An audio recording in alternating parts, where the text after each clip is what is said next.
एक मित्र ने पूछा है, my life is filled with fear, with reason और without reason, but peace is there, please comment. कहते हैं कि मैं भयभीत रहता हूं, भयग्रस्त रहता हूं। कभी कारण होता है, कभी कारण नहीं भी होता। वैसे शांत रहता हूं, क्या कारण हो सकता है? पहली बात, फियर को ठीक से समझ लो, भय को ठीक से समझ लो। सामान्यतः जिसे हम भय कहते हैं वो भय नहीं है, सुरक्षा भाव है, सेफ्टी कॉन्शसनेस। परमात्मा ने हर व्यक्ति को ये सुरक्षा भाव दिया है। जैसे तुम ट्रेन में चलते हो, बस में चलते हो, लिखा रहता है अपने सामान की हिफाजत खुद करें। ऐसे ही परमात्मा तुम्हारे भीतर एक इंस्टिंक्ट दे देता है सारे जीवों में कि अपने जीवन की हिफाजत खुद करें। उसको हम भय समझते हैं, नहीं, वह सुरक्षा भाव है। तुम कहो मैं तो निर्भय हूं, मैं डरता नहीं हूं। अब इसका ये तो मतलब नहीं है कि जीटी रोड में बीच में खड़े हो जाओ, ट्रक आ रहा है उधर से, तुम कहो कि मैं तो भयभीत नहीं हूं, 8 ट्रक मुझे मार। ये मूर्खता है, ये निर्भयता नहीं है। तो अपने जीवन की सुरक्षा करने के लिए परमात्मा ने हमें एक इंस्टिंक्ट दिया है जिसको सुरक्षा भाव कहते हैं। ये सामान्य है, सब में होता है, बुद्ध में भी होता है, बुद्धू में भी होता है, और ये होना भी चाहिए। इसको भय मैं नहीं कहता। भय क्या है कि एक सीमा के पार जहां सुरक्षा की जरूरत नहीं है वहां भी तुम सुरक्षा मांग रहे हो, अति सुरक्षा की मांग, इसका नाम भय है। जब कोई चीज सीमा के पार चली जाती है तो व्याधि हो जाती है। अति भय ये एक रोग है, इसको फियर कहते हैं, एंजाइटी कहते हैं। It's a mental disease. हमेशा आदमी चिंता में रहता है कहीं कुछ हो न जाए, इसको मैनिया कहते हैं, मानसिक रोग है, कहीं अनहोनी न हो जाए। एक हमारे स्वामी हैं, तो उन्होंने मुझसे कहा कि मैं सदा भयभीत रहता हूं। उनकी क्या चीज का भय लगता है? उन्होंने कहा कि इनकम टैक्स का कहीं रेड ना हो जाए। मैंने कहा कि ऐसा कब से है? उन्होंने कहा कि मेरे पड़ोस में इनकम टैक्स का एक बार रेड हुआ और जो फजीहत देखी पड़ोसी की, तब से ये मेरे मन में बैठ गया कहीं मेरे यहाँ भी इनकम टैक्स का रेड ना हो जाए। सपना भी देखता हूँ तो यही देखता हूँ कि इनकम टैक्स का रेड हो रहा है। मैंने कहा कि तुम्हारे पास कितने मकान हैं? उनका कि मकान तो एक ही है। मैंने कहा तुम्हारे पास कितनी कारें हैं? उनका कार तो नहीं, एक स्कूटर है। मैंने कहा कि इनकम टैक्स डिपार्टमेंट जब रेड करता है या सीबीआई रेड करता है तो उसके कुछ क्राइटेरिया हैं। पहला क्राइटेरिया है कि एक से ज़्यादा मकान होना चाहिए। दूसरा क्राइटेरिया है कि एक से ज़्यादा गाड़ी होनी चाहिए। तो जब तक ये तुम क्वालिफाई नहीं करते हो तब तक तो इनकम टैक्स का रेट तुम्हारे यहाँ होगा नहीं।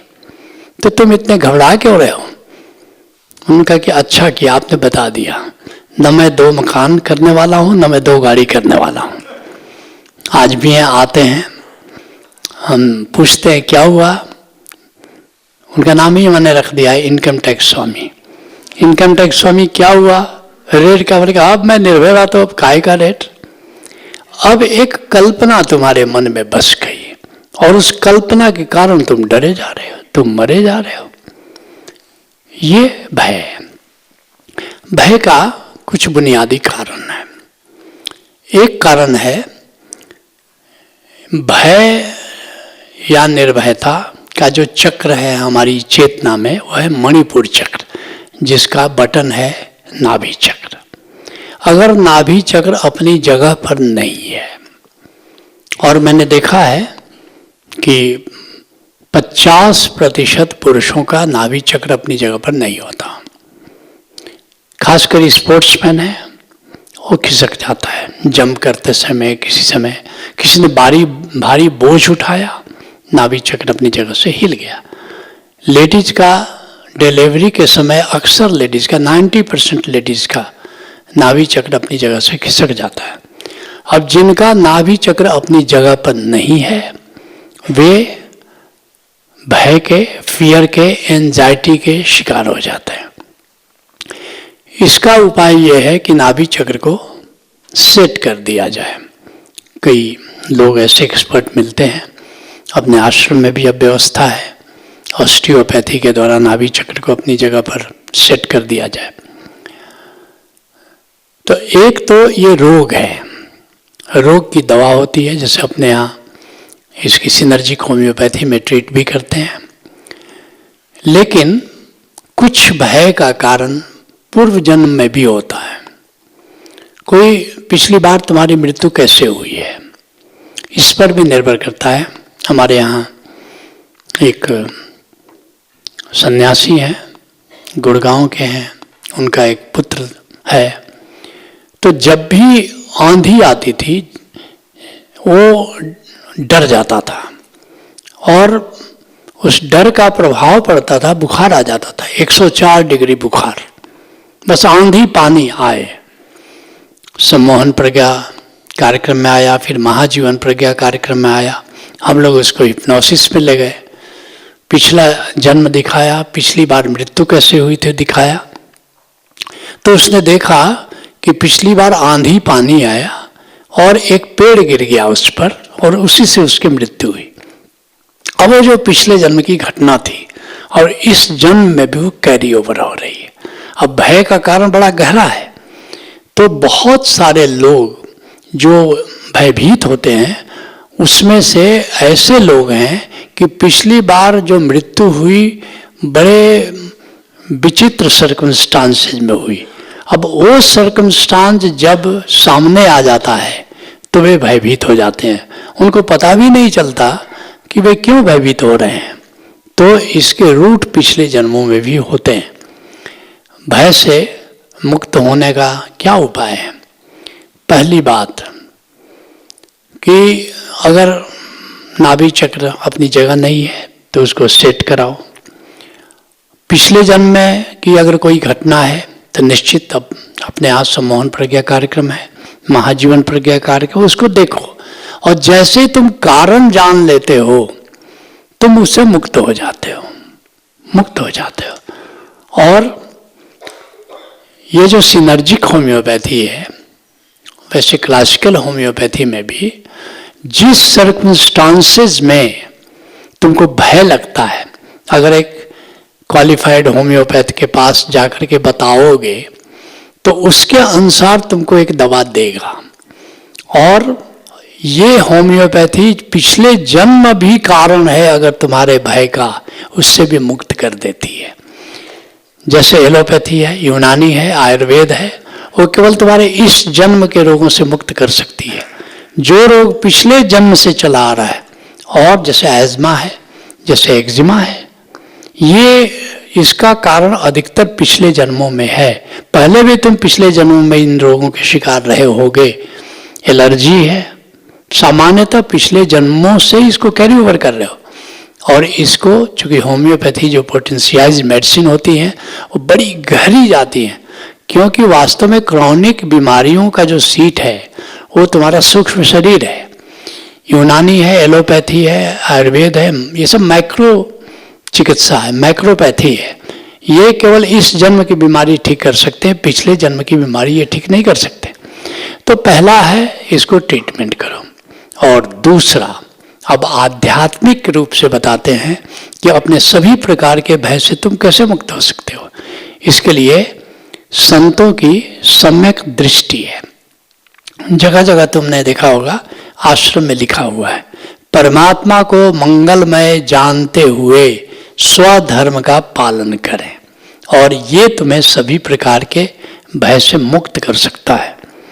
परमात्मा मंगलमय है। बाण भट्ट की आत्मकथा डॉक्टर हजारी प्रसाद द्विवेदी की अमर कृति है उपन्यास, लेकिन अमर कृति है। उसमें वो बाण भट्ट से करवाते हैं कि तमाम विसंगतियों के बावजूद परमात्मा सृष्टि को मंगलमय दिशा में ले जाने के लिए संकल्पित है। और ये बात तुम गहरे से समझ जाओ कि परमात्मा मंगलमय है। देखने में कुछ अनुकूल होता है, कुछ प्रतिकूल होता है। ये जीवन की नदी दो तटों से बहती है, एक का नाम अनुकूल, एक का नाम प्रतिकूल। कुछ होता है अनुकूल यहाँ, कुछ होता है प्रतिकूल यहाँ। हम व्यर्थ पात से कपते हैं, कुछ शूल यहाँ, कुछ फूल यहाँ। ये संतुलन के नियम से ये होता रहता है। अष्टावक्र कहते हैं आपदा संपदा काले दैवा दैवेति निश्चय। ये दैव योग से संतुलन के नियम के अनुसार कभी आपदा आती है, कभी संपदा आती है, अर्थात कभी दुख आता है, कभी सुख आता है। दैवा दैवेति निश्चय, ये आता रहता है। इसलिए तृप्तः स्वस्थेन्द्रियो नित्यम न शोचति न कांक्षति। कहता है कि मैं ये जान करके निश्चिंत हो गया हूँ, तृप्त हो गया हूँ, अपने भीतर ठहर गया हूँ, ना अब बीते हुए कल के लिए शोक करता हूँ, ना आने वाले कल के लिए कोई कामना करता हूँ। अगर तुमने जान लिया कि परमात्मा मंगलमय है, जो भी होता है उसके हस्ताक्षर से होता है, और वो हमेशा हमारे लिए मंगल करता है। ओशो कहते हैं जिस दिन तुम बुद्धत्व को उपलब्ध होगे उस दिन यह भी जानोगे आज के पहले जो भी हुआ वह जरूरी था। जो सुख मिले वह तो जरूरी थे ही, जो दुख मिले वे भी जरूरी थे। जो जीत मिली वह तो जरूरी थी, जो हार मिली वह भी जरूरी थी। जो सम्मान मिला वह तो जरूरी था ही, जो अपमान मिला वह भी जरूरी था। जो प्रशंसा मिली वह तो जरूरी थी, जो निंदा मिली वह भी जरूरी थी। उसके बिना संबोधि की घटना नहीं घट सकती थी। जो भी होता है वो तुम्हारे विकास के लिए होता है। जो अच्छा होता है, जो सुख मिलता है, केवल वही हमें विकसित नहीं करता। जो बुरा होता है, जो प्रतिकूल होता है, वह भी हमें विकसित करता है। तो फिर भय कैसा? परमात्मा जो भी करता है वो सब हमारे विकास के लिए करता है। इसलिए भयभीत होने की जरूरत क्यों? इसलिए परमात्मा को मंगलमय जानते हुए स्वधर्म का पालन करो। स्वधर्म का अर्थ क्या हुआ? वर्तमान परिस्थितियों में तुम जो कर सकते हो करो, यही तुम्हारा स्वधर्म है। जब इस दृष्टि को अपना लोगे तो भय से सदा के लिए तुम मुक्त हो जाओगे। Let's acknowledge.